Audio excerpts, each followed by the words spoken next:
Way unto the Grecian land hath passed the Persian armament.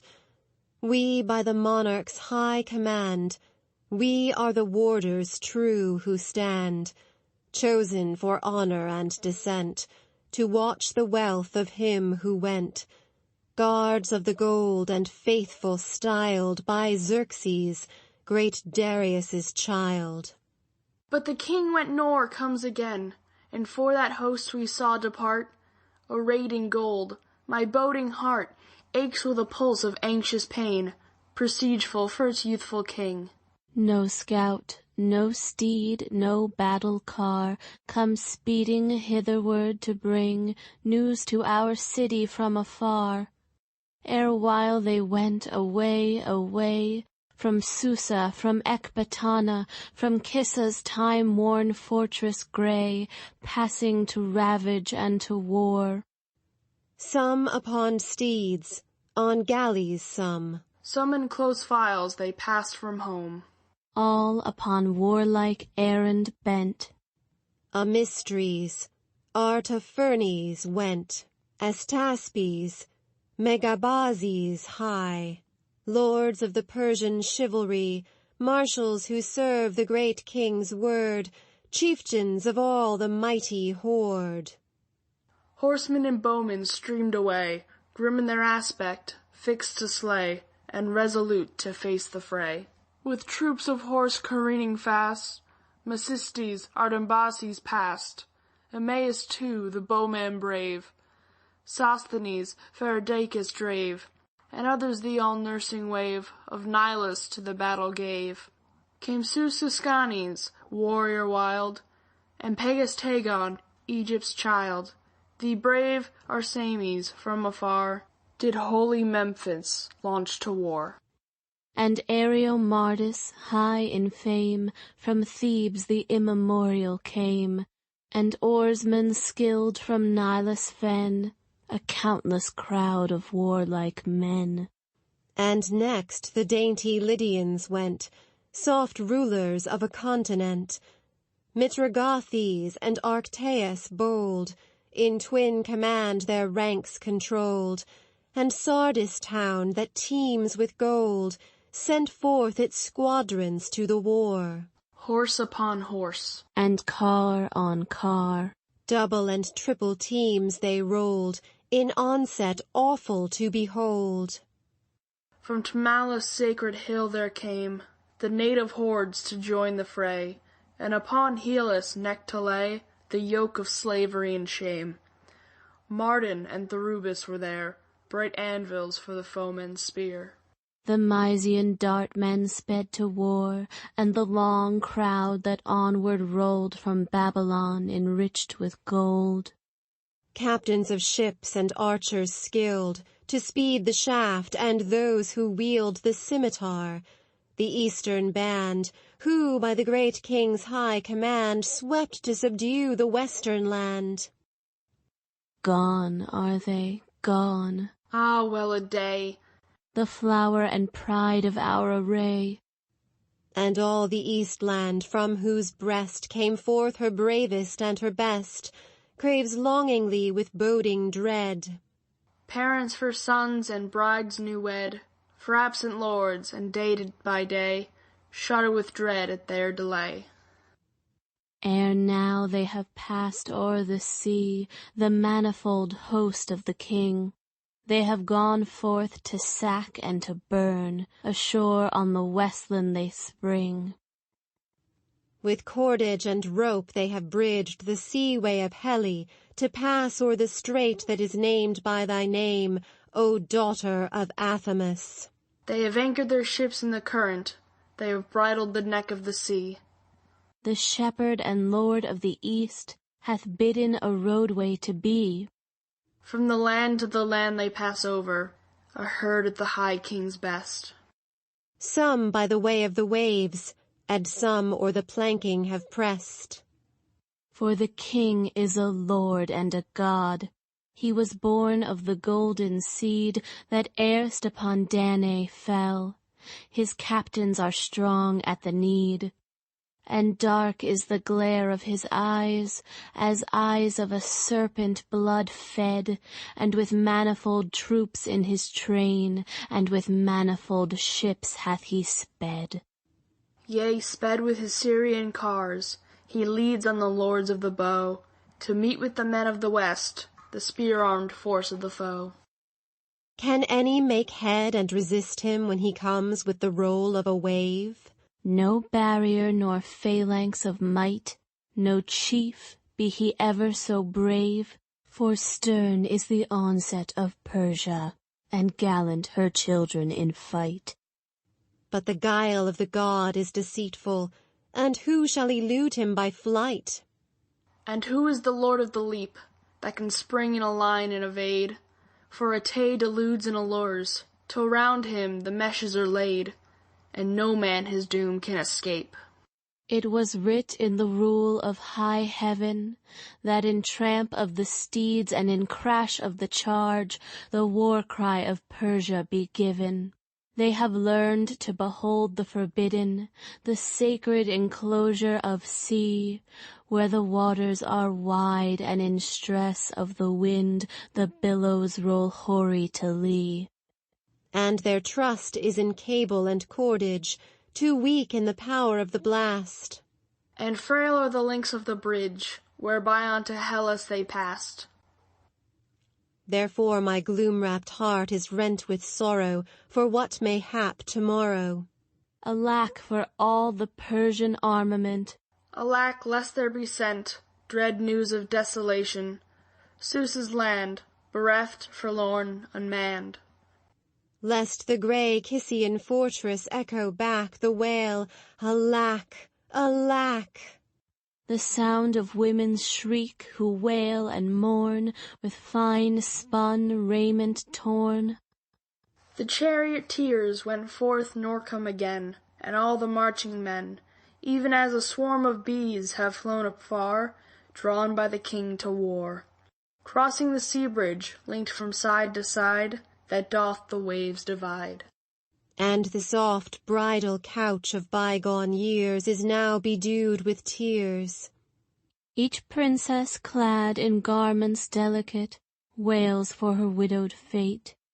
Alas, my gallant bridegroom, lost and gone, and I am left alone. But now, ye warders of the state, here in this hall of old renown behoves that we deliberate in council deep and wise debate, for need is surely shown. How fareth he, Darius' child, the Persian king from Perseus styled? Comes triumph to the eastern bow? Or hath the lance point conquered now? Enter Atossa. See, yonder comes the mother queen, light of our eyes in godlike sheen, the royal mother of the king. Fall we before her, well it were, that all is one we sue to her, and round her footsteps cling. Queen, among deep-girded Persian dames thou highest and most royal. Hooray, mother, thou of Xerxes and Darius' wife of old. To godlike sire and godlike son we bow us and are loyal, unless on us an adverse tide of destiny has rolled. Therefore come I forth to you from chambers decked in golden, where long ago Darius laid his head with me beside. And my heart is torn with anguish, and with terror I am holden, and I plead upon your friendship, and I bid you to my side. Darius in the old time, by aid of some immortal, raised up the stately fabric, our wealth of long ago. But I tremble lest it totter down, and ruin porch and portal, and the whirling dust of downfall rise above its overthrow. Therefore a dread unspeakable within me never slumbers, saying, Honour not the gods of wealth if men have ceased to grow, nor deem that men, apart from wealth, can find their strength in numbers. We shudder for our lightened king, though we have gold enow. No light there is in any house save presence of the master. So runs the saw, ye aged men, and truth it says indeed. On you I call, the wise and true, to ward us from disaster, for all my hope is fixed on you, to prop us in our need. Queen mother of the Persian land, to thy commandment bowing. Whate'er thou wilt, in word or deed, we follow to fulfill.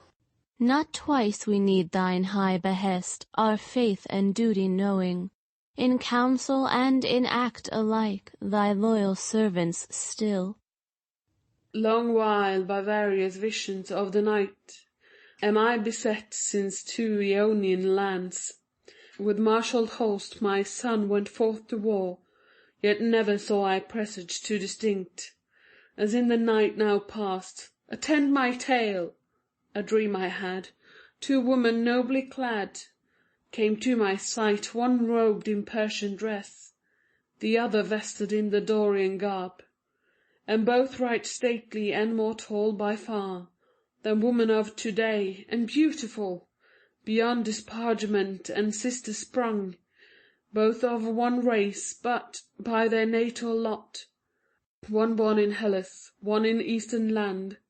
There, as it seemed unto my watching eyes, roused each the other to a mutual feud, the which my son perceiving set himself to check and soothe their struggle, and anon yoke them and set the collars on their necks.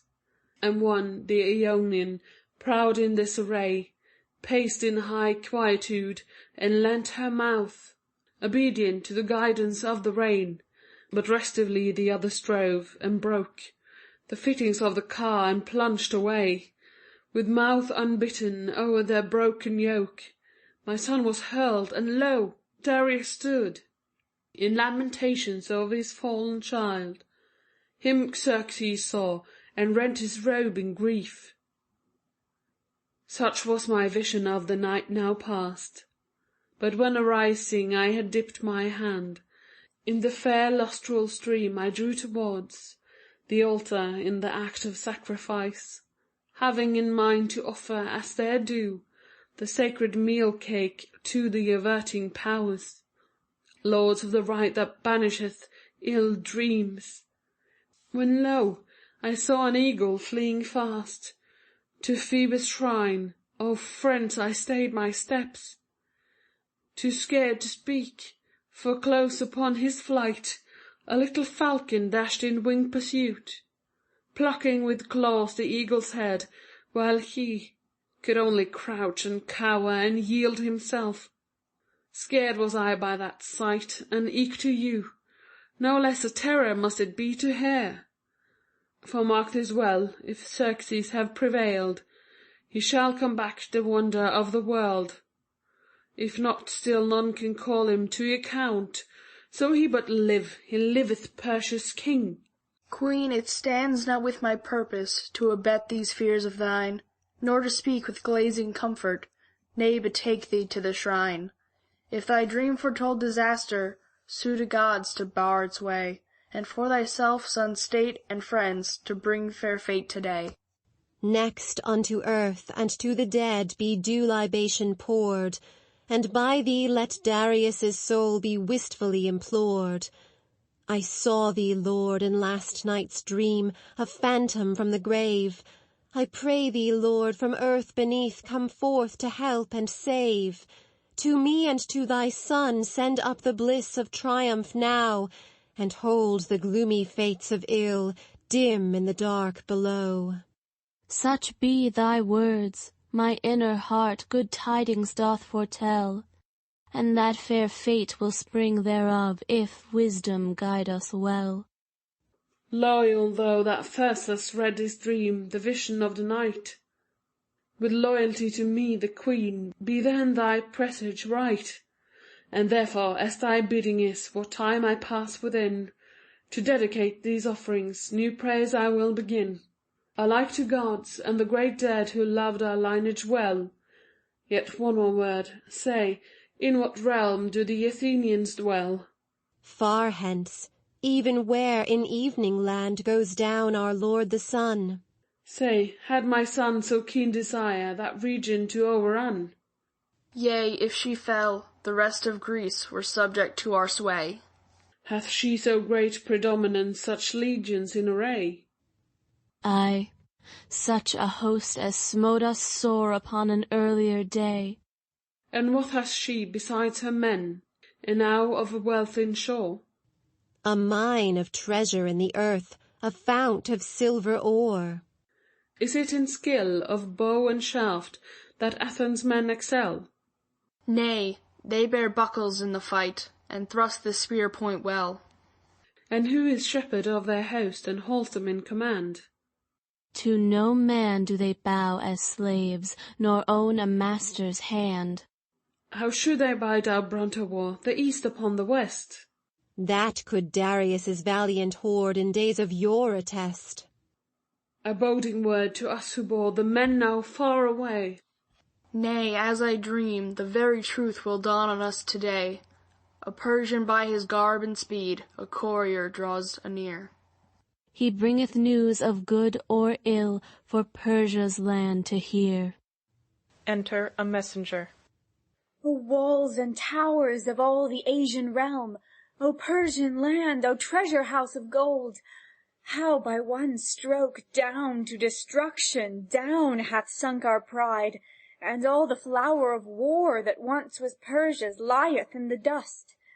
Woe on the man who first announceth woe, yet must I all the tale of death unroll. Hark to me, Persians, Persia's host lies low. O ruin manifold, and woe, and fear! Let the wild tears run down, for the great doom is here. This blow hath fallen to the utterance, and I past hope behold my safe return. Too long, alack, too long this life of mine, that in mine age I see this sudden woe condign. As one who saw, by no loose rumour led, lords, I would tell what doom was dealt to us. Alack, how vainly have they striven! Our myriad hordes with shaft and bow went from the Eastland to lay low, Hellas beloved of heaven. Piled with men dead, yea, miserably slain, is every beach, each reef of Salamis. Thou sayest sooth. Ah, well-a-day! Battered amid the waves and torn, on surges hither-thither borne, dead bodies, blood-stained and forlorn, in their long cloaks they toss and stray. Their bows availed not, all have perished, all by charging galleys crushed and whelmed in death. Shriek out your sorrow's wistful wail. To their untimely doom they went, ill strove they and to no avail, and minished is their armament. Out on thee, hateful name of Salamis! Out upon Athens, mournful memory! Woe upon this day's evil fame! Thou, Athens, art a murderess. Alack, full many a Persian dame is left forlorn and husbandless. Mute have I been awhile, and overwrought at this great sorrow, for it passeth speech, and passeth all desire to ask for it. Yet if the God sends evil, men must bear, and roll the record, stand composed, and tell, although thy heart be groaning inwardly, who hath escaped, and, of our leaders whom, have we to weep, what chieftains in the van stood, sank, and died, and left us leaderless. Xerxes himself survives and sees the day. Then to my line thy word renews the dawn, and golden dayspring after gloom of night. But the brave marshal of 10,000 horse, Artambares, is tossed and flung in death along the rugged rocks Cylinian. And Dadaches no longer leads his troop, but smitten by the spear from off the prow hath lightly leapt to death. And Tenagon, in true descent a Bactrian nobly born, drifts by the sea-lashed reefs of Salamis, the isle of Ajax. Gone Lylaius too, gone Arsames and Argestes, all around the islet where the sea-doves breed dashed their defeated heads on iron rocks. Arctaeus, who dealt beside the fonts of the Nile, Adues, Phariseues, and with them Pharnucus, from one galley's deck went down. Metellus too of Chrysa, lord and king of myriad hordes, who led unto the fight 3 times 10,000 swarthy cavaliers, fell with his swarthy and abundant beard incarnadine to red, a crimson stain outrivaling the purple of the sea. There Magian Arabus and Artames of Bactria perished, taking up alike in yonder stony land their long sojourn.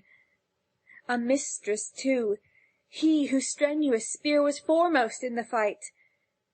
Amphistratus fell, and gallant Ariomardus, by whose death broods sorrow upon Sardis.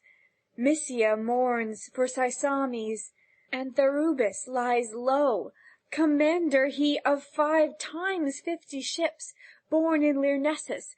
His heroic form is low in death, ungraced with sepulchre. Dead too is he, the lord of courage high, Cilicia's marshal, brave Cyanosus, than whom none dealt more carnage on the foe, nor perished by a more heroic end. So fell the brave, so I speak of their doom, summing in brief the fate of myriads. Ah, well a day! These crowning woes I hear, the shame of Persia and her shrieks of dole. But yet renew the tale, repeat thy words, tell o'er the count of those Hellenic ships, and how they ventured with their breaked prows to charge upon the Persian armament. No, if mere count of ships could win the day, the Persians had prevailed. The Greeks in sooth had but 300 galleys at most, and other 10 select and separate.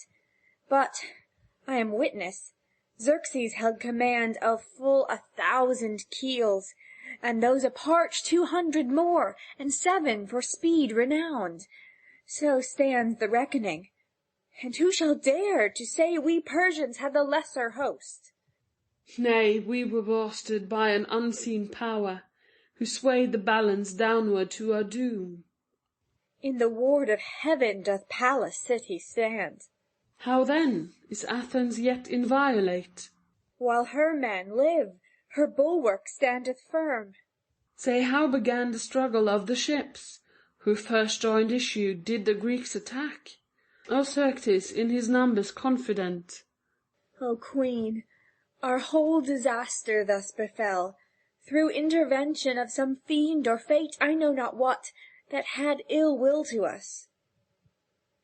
From the Athenian host some Greek came o'er, to thy son Xerxes whispering this tale. Once let the gloom of night have gathered in, the Greeks will tarry not, but swiftly spring to each his galley bench in furtive flight, softly conniving safety for their life.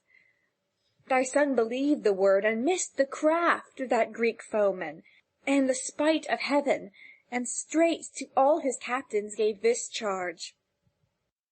As soon as sunlight warms the ground no more, and gloom enwraps the sanctuary of sky, range we our fleet in triple serried lines to bar the passage from the seething strait.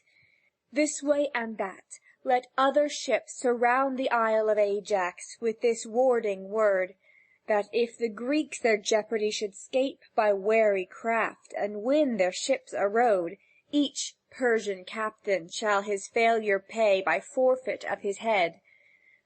So spake the king, inspired at heart with over-confidence, unwitting of the gods' predestined will. Thereon our crews with no disordered haste did service to his bidding, and purveyed the meal of afternoon.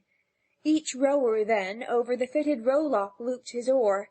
Then, when the splendor of the sun had set and night drew on, each master of the oar and each armed warrior straightway went aboard. Forward the long ships moved, rank cheering rank, each forward set upon its ordered course. And all night long the captains of the fleet kept their crews moving up and down the strait. So the night waned, and not one Grecian ship made effort to elude and slip away.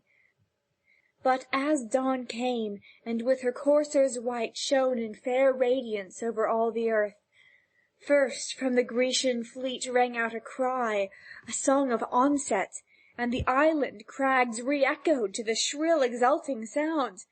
Then on us eastern men amazement fell, and fear in place of hope, for what we heard was not a call to flight. The Greeks rang out their holy, resolute, exulting chant, like men come forth to dare and do and die. Their trumpets pealed, and fire was in that sound.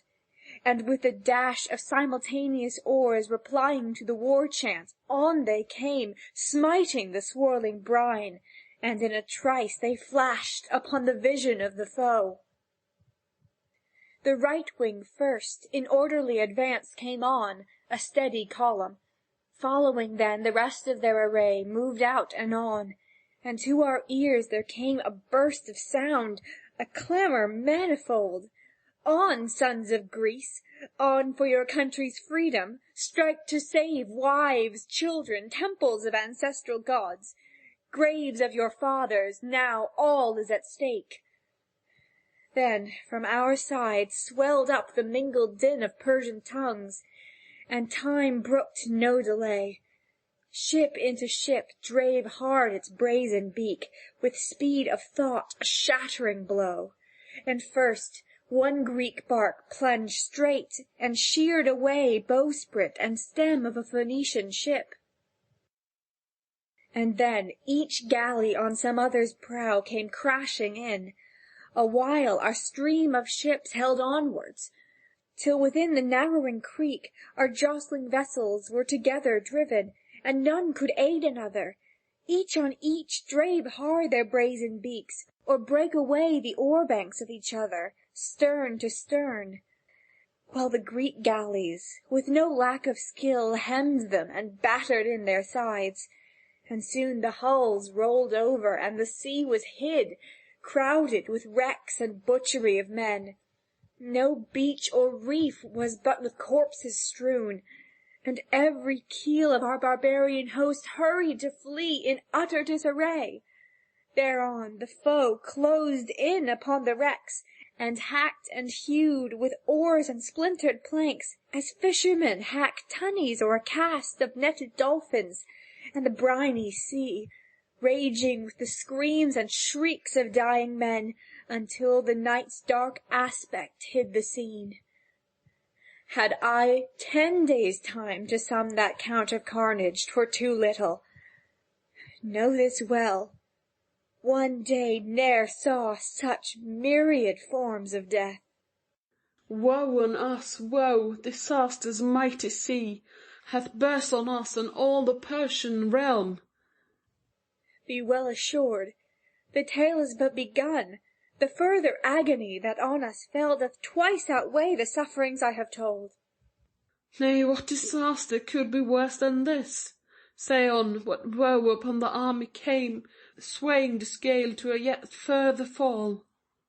The very flower and crown of Persia's race, gallant of soul and glorious in descent, and highest held in trust before the king, lies shamefully and miserably slain. Alas for me and for these ruined friends! Dead, sayest thou, by what fate overthrown?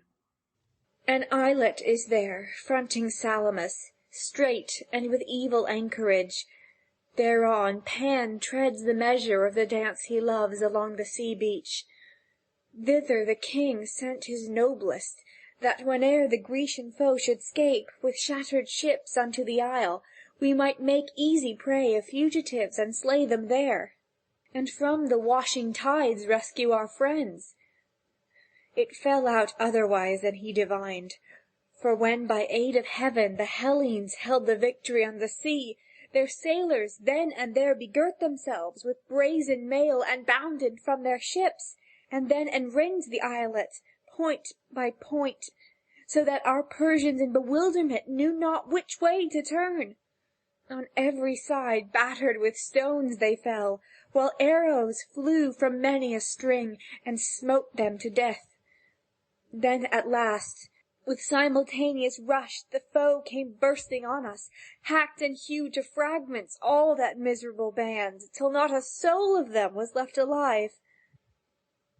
Then Xerxes saw disaster's depth, and shrieked from where he sat on high, surveying all, a lofty eminence beside the brine, whence all his armaments lay clear in view. His robe he rent with loud and bitter wail, and to his land force swiftly gave command, and fled with shame beside him. Now lament that second woe upon the first imposed. Out on thee, Fortune! Thou hast foiled the hope and power of Persia to this bitter end. My son went forth to wreak his great revenge.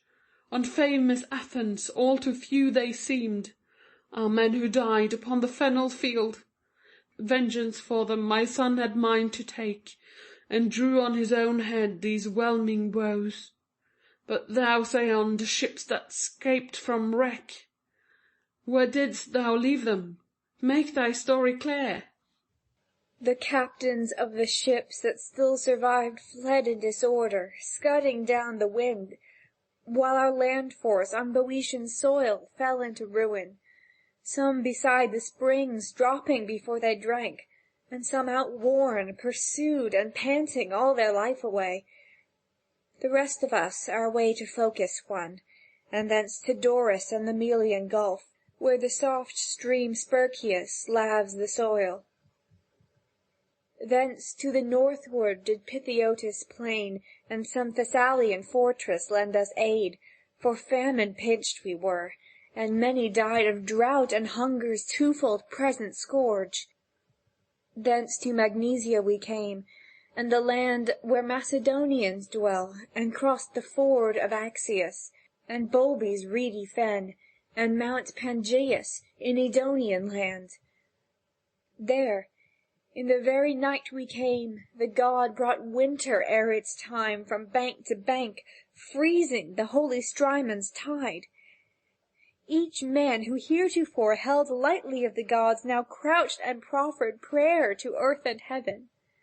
Then, after many orisons performed, the army ventured on the frozen ford, yet only those who crossed before the sun shed its warm rays won to the farther side. For soon the fervour of the glowing orb did with its keen rays pierce the ice-bound stream, and men sank through and thrust each other down. Best was his lot whose breath was stifled first. But all who struggled through and gained the bank, toilfully wending through the land of Thrace, have made their way, a sorry scanted few, unto this homeland. Let the city now lament and yearn for all the loved and lost. My tale is truth, yet much untold remains of ills that heaven has hurled upon our land. Spirit of fate, too heavy were thy feet, those ill to match that sprang on Persia's realm. Woe for the host, to wrack and ruin hurled, a warning of the night, prophetic dream!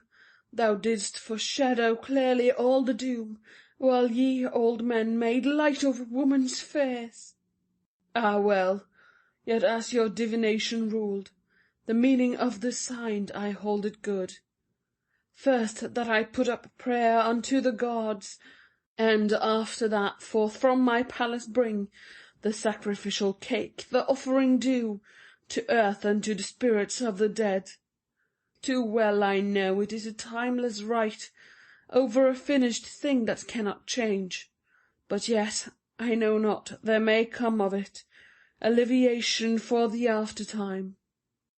You it beseems, in view of what hath happened, to advise with loyal hearts our loyal gods, and to my son, if ere my coming forth he should draw hitherward, give comfort meet, escort him to the palace in all state, lest to these woes he add another woe.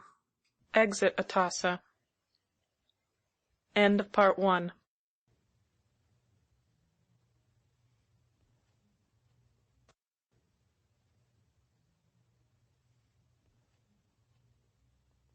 Zeus, Lord and King, to death and naught our countless host by thee is brought. Deep in the gloom of death today lie Susa and Ecbatana. How many a maid in sorrow stands, and rends her tire with tender hands! How tears run down in common pain, and a woeful mourning for the slain! O delicate in dole and grief, ye Persian women, past relief is now your sorrow.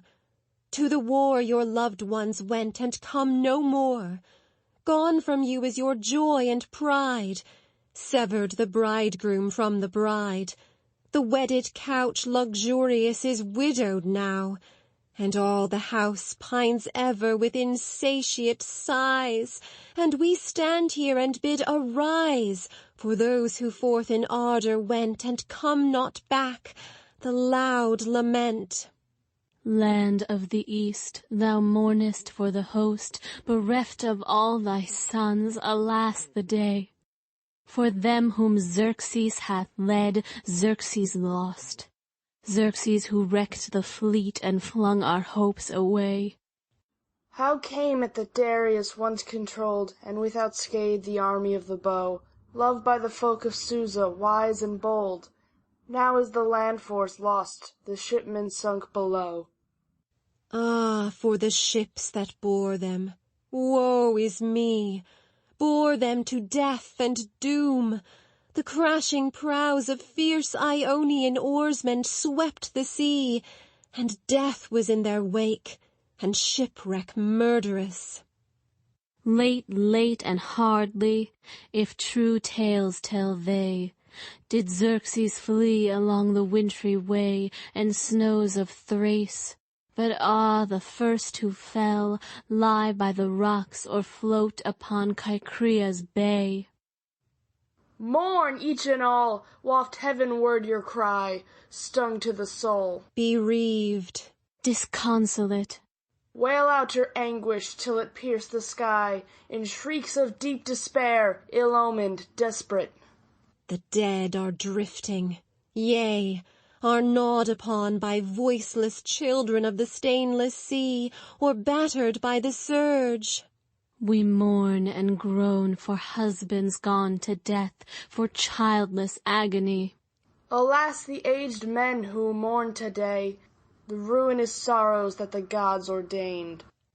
O'er the wide Asian land the Persian sway can force no tribute now, and can no rule sustain. Yea, men will crouch no more to fallen power, and kingship overthrown. The whole land o'er, men speak the thing they will, and from this hour the folk whom Xerxes ruled obey his word no more. The yoke of force is broken from the neck. The isle of Ajax and the encircling wave reek with a bloody crop of death and wreck, of Persia's fallen power that none can lift nor save. Re-enter Atossa in mourning robes. Friends, whoso are versed in human ills, knoweth right well that when a wave of woe comes on a man he sees in all things fair, while in flood-tide of fortune 'tis his mood to take that fortune as unchangeable, wafting him for ever forward. Mark me now, the god's all-thwart purpose doth confront my eyes, and all is terror to me in my ears. There sounds a cry, but not a triumph now, so I am scared at heart by woe so great, therefore I went forth from the house anew, borne in no car of state, nor robbed in pride, as heretofore, but bringing for the sire, who did not beget my son, libations meet, for holy rites that shall appease the dead. The sweet white milk drawn from a spotless cow, the oozing drop of golden honey culled by the flower-haunting bee, and therewithal pure draughts of water from a virgin spring. And lo, besides, the stainless effluence, born of the wild wine's bosom, shining store, treasured to age, this bright and luscious wine, and eke the fragrant fruit upon the bough of the grey olive tree, which lives its life in sprouting leafage and the twining flowers, bright children of the earth's fertility. But you, O friends, above these offerings poured, to reconcile the dead, ring out your dirge, to summon up Darius from the shades, himself a shade, and I will pour these draughts, which earth shall drink, unto the gods of hell. Queen, by the Persian land adored, by thee be this libation poured, passing to those who hold command of dead men in the spirit land. And we will sue in solemn chant that gods who do escort the dead in nether realms our prayer may grant. Back to us be Darius led. O Earth, and Hermes, and the King of Hades, our Darius bring. For if beyond the prayers we prayed, he knoweth aught of help or aid, He alone in realms below can speak the limit of our woe. Doth he hear me, the King we adored, who is God among gods of the dead? doth he hear me send out in my sorrow the pitiful manifold cry, the sobbing lament and appeal? Is the voice of my suffering sped To the realm of the shades? Doth he hear me and pity my sorrowful sigh? O earth and ye lords of the dead, release ye that spirit of might who in Susa the palace was born. Let him rise up once more to the light. There is none like him, none of all that e'er were laid in Persian sepulchres.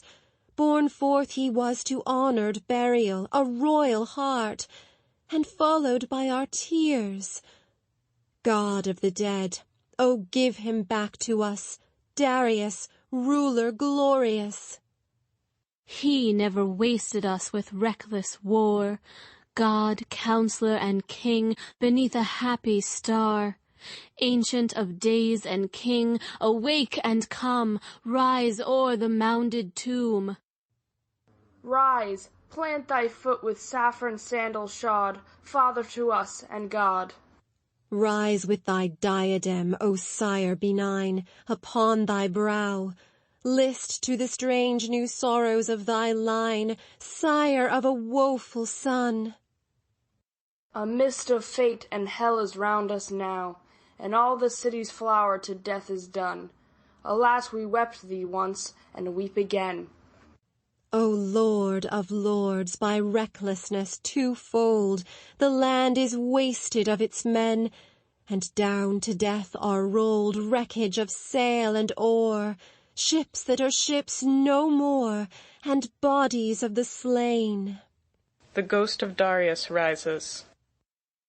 Ye aged Persians, truest of the true, coevals of the youth that once was mine, what troubleth now our city? Hearken how it moans and beats the breast and rends the plain. And I, beholding how my consort stood beside my tomb, was moved with awe, and took the gift of her libation graciously. But ye are weeping by my sepulchre, and shrilling forth a sad, evoking cry, summon me mournfully, Arise, arise. No light thing is it to come back from death, for in good sooth the gods of nether gloom are quick to seize, but latent loath to free. Yet among them I dwell as one in power, and lo, I come. Now speak, and speed your words, lest I be blamed for tarrying overlong.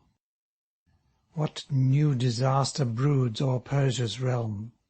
With awe on thee I gaze, and standing face to face, I tremble as I did in olden days. Nay, but as I rose to earth again, obedient to your call, prithee tarry not in parley, be one word enough for all. Speak, and gaze on me unshrinking, neither let my face appall. I tremble to reveal, yet tremble to conceal, things hard for friends to feel. Nay, but if the old-time terror on your spirit keeps its hold, speak thou, O royal lady, who didst couch with me of old. Stay thy weeping and lamenting, and to me reveal the truth. Speak, for man is born to sorrow. Yea, the proverb saith sooth, 'tis the doom of mortal beings, if they live to see old age, to suffer bale by land and sea, through war and tempest's rage. O thou, whose blissful fate on earth all mortal will excelled, who, while the sunlight touched thine eyes, the lord of all wert held. A god to Persian men thou wert, in bliss and pride and fame. I hold thee blessed too in thy death, ere their ruin came. Alas, Darius, one brief word must tell thee all the tale. The Persian power is in the dust, gone down in blood and bale. Speak. By what chance did man rebel, or pestilence descend? Neither. By Athens' fatal shores our army met its end. Which of my children led our host to Athens? Speak and say. The froward Xerxes, leaving all our realm to disarray. Was it with army, or with fleet on folly's quest he went? With both alike, a twofold front of double armament. And how then did so large a host on foot pass o'er the sea? He bridged the ford of Hell's Strait by artful carpentry. How? Could his craft avail to span the torrent of that tide? 'Tis sooth, I say, some unknown power did fatal help provide. Alas, that power in malice came to his bewilderment. Alas, we see the end of all, the ruin on us sent. Speak, tell me how they fared therein, that thus ye mourn and weep. Disaster to the army came, through ruin on the deep. Is all undone? Hath all the folk gone down before the foe? Yea, hark to Zeus's morning cry for warriors laid low. Alas, for all our gallant aids, our Persia's help and pride. Aye, old with young, the Bactrian force hath perished at our side. Alas, my son, what gallant youths hath he sent down to death? Alone or with a scanty guard, for so the rumour saith. He came, but how, and to what end? Doth aught of hope remain?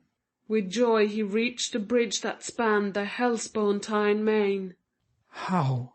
Is he safe in Persian land? Speak soothly, yea or nay. Clear and more clear the rumour comes, for no man to gainsay. Woe for the oracle fulfilled, the presage of war launched on my son by will of Zeus. I deemed our doom afar in lap of time, but if a king push forward to his fate, the god himself allures to death that man infatuate. So now the very fount of woe streams out on those I loved, and mine own son, unwisely bold, the truth hereof hath proved. He sought to shackle and control the Hellespontine wave that rushes from the Bosphorus with fetters of a slave, to curb and bridge with welded links the streaming waterway, and guide across the passage broad his manifold array. Ah, folly void of counsel! He deemed that mortal wight could thwart the will of heaven itself, and curb Poseidon's might. Was it not madness? Much I fear lest all my wealth and store pass from my treasure house, to be the snatcher's prize once more. Such is the lesson, too late, to eager Xerxes taught, trusting random counsellors and harebrained men of naught, who said, Darius' mighty wealth and fame to us did bring, but thou art naught, a blunted spear, a palace-keeping king. Unto those sorry counsellors a readier ear he lent, and led away to hell's shore his fated armament. Therefore through them hath come calamity most huge and past forgetting, nor of old did ever such extermination fall upon the city Susa. Long ago Zeus in his power this privilege bestowed, that with a guiding sceptre one sole man should rule this Asian land of flock and herd. Over the folk, a Mede, Astyages did grasp the power. Then Cyaxares ruled in his sire's place, and held the sway aright, steering his state with watchful wariness. Third in succession, Cyrus, blessed of heaven, held rule and stablished peace for all his clan. Lydian and Phrygian won he to his sway, and wide Ionia to his yoke constrained, for the god favoured his discretion sage. Fourth in the dynasty was Cyrus's son, and fifth was Mardus, scandal of his land and ancient lineage. Him Artaphernes, hardy of heart, within his palace slew, aided by loyal plotters, set for this. And I too gained the lot for which I craved, and oftentimes led out a goodly host, yet never brought disaster such as this upon the city. But my son is young and reckless in his youth, and heedeth not the warnings of my mouth. Mark this, my friends, born with my birth, coeval with mine age. Not all we kings who held successive rule have wrought, combined, such ruin as my son. How then, O King Darius, whitherward dost thou direct thy warning? From this plight how can we Persians fare towards hope again? By never more assailing Grecian lands, even though our Median force be double theirs, for the land's self protects its denizens. How meanest thou? By what defensive power? She wastes by famine a too countless foe. But we will bring a host more skilled than huge. Why, e'en that army, camped in Hellas, still shall never win again to home and weal. How sayest thou? Will not all the Asian host pass back from Europe over Hellas' ford? Nay, scarce a tithe of all those myriads, if man may trust the oracles of heaven when he beholds the things already wrought. Not false with true, but true with no word false, if what I trow be truth. My son has left a chosen rearguard of our host, in whom he trusts, now, with a random confidence. They tarry where Aesopus laves the ground with rills that softly bless Boeotia's plain. There is it fated for them to endure the very crown of misery and doom, requital for their God-forgetting pride. For why? They raided Hellas, had the heart to wrong the images of holy gods and give the shrines and temples to the flame, defaced and dashed from sight the altars fell, and each god's image from its pedestal thrust and flung down in dim confusion lies. Therefore for outrage vile a doom as dark they suffer, and yet more shall undergo. They touch no bottom in the swamp of doom, but round them rises, bubbling up, the ooze. So deep shall lie the gory clotted mass of corpses by the Dorian spear transfixed upon Plataea's field. Yea, piles of slain to the third generation shall attest by silent eloquence to those that see. Let not a mortal vaunt him overmuch, for pride grows rankly, and to ripeness brings the curse of fate, and reaps for harvest tears. Therefore when ye behold, for deeds like these, such stern requital paid, remember then Athens and Hellas. Let no mortal wight, holding too lightly of his present weal and passionate for more, cast down and spill the mighty cup of his prosperity. Doubt not that over proud and haughty souls Zeus lowers in wrath, exacting the account therefore with wary warning. School my son, though he be lessoned by the gods already, to curb the vaunting that affronts high heaven.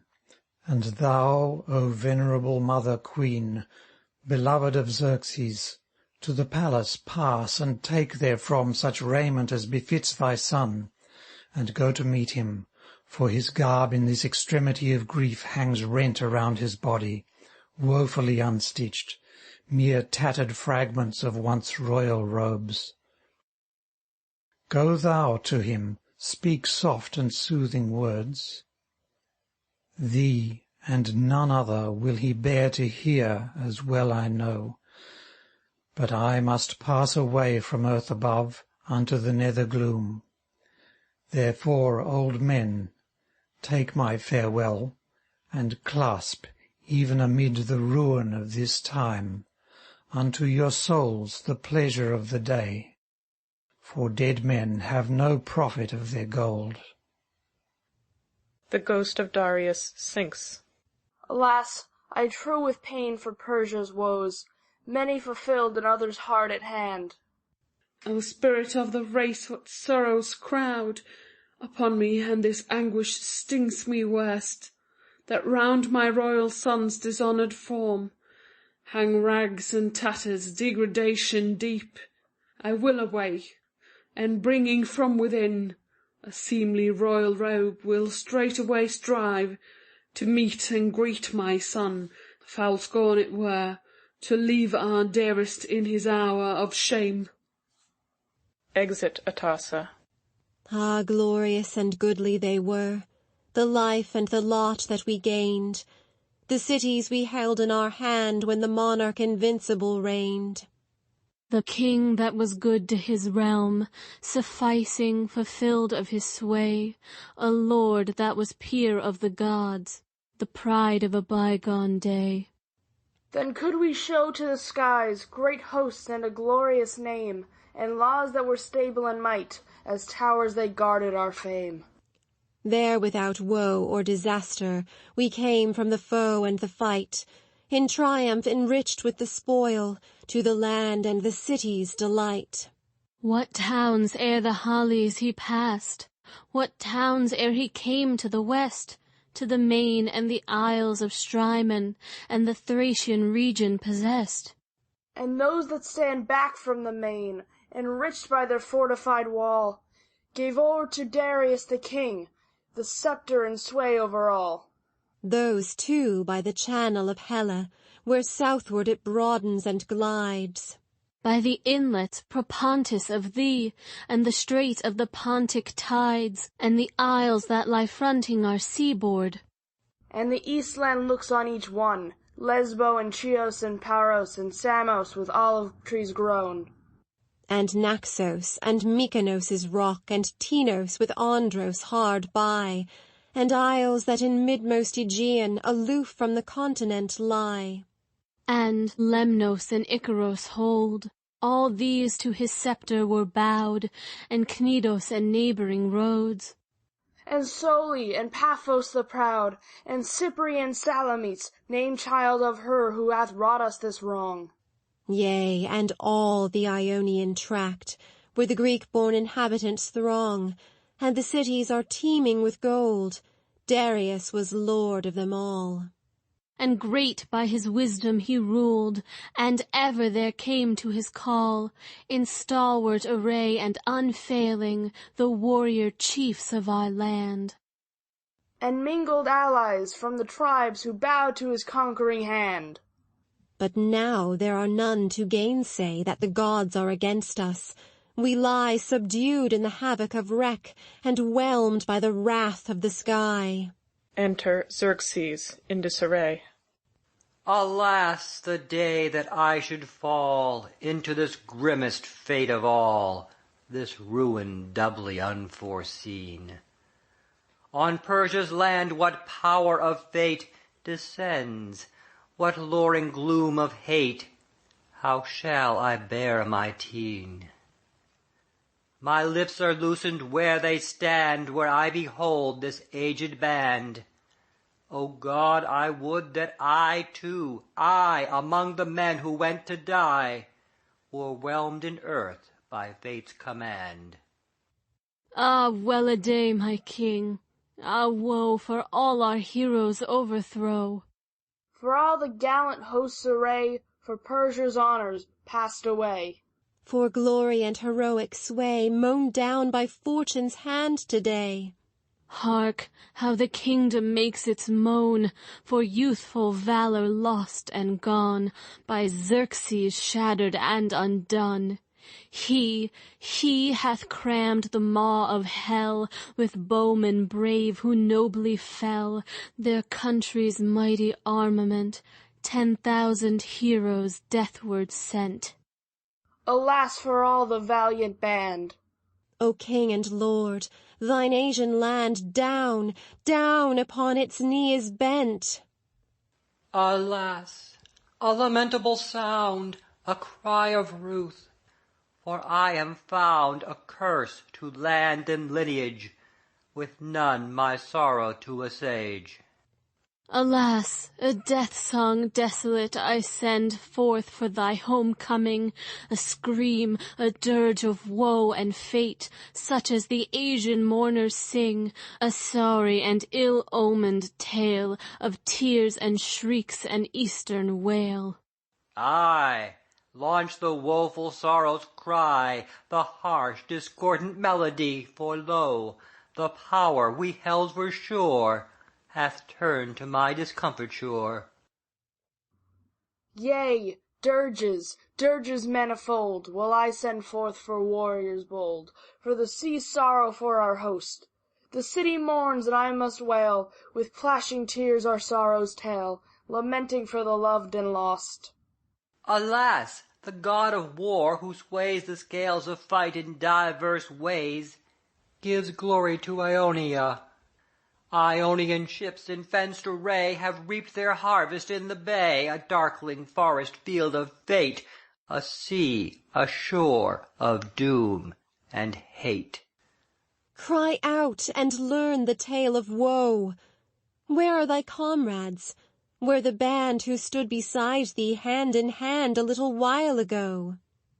Where now hath Pharindacus gone? Where Samus and where Pelagon? Where now is brave Agdabadas, and Susas too, and Atamas? Hath Susicanus passed away, the chieftain of Ecbatana? I left them, mangled castaways, flung from the Tyrian deck and tossed on Salaminian waterways, from surging tides to rocky coast. Alack! And is Pharnuchus slain? And are your Midas brave in vain? Where is Sualces, heart of fire? Lilius, child of noble sire? Are Tharubus and Memphis sped? Hasticmus, Ardambarus dead? And where is brave Macystes, where? Sum up death's count that I may hear. Alas, alas, they came, their eyes surveyed ancestral Athens on that fatal day. Then with a rending struggle were they laid upon the land, and gasped their life away. And Batanocus' child, Alpistus great, surnamed the Eye of State, saw you and left you, him who once of old 10,000 fighting men enrolled? His sire was child of Sesamus, and he from Megabate sprang. Ah, woe is me, thou king of evil fate! Hast thou lost Parthus, lost Obaris great? Alas, the sorrow, blow succeedeth blow, on Persia's pride thou tellest woe on woe. Bitter indeed the pang for comrades slain. The brave and bold, thou strikest to my soul, pain, pain beyond forgetting, hateful pain. My inner spirit sobs and sighs with dole. Another yet we yearn to see, and see not.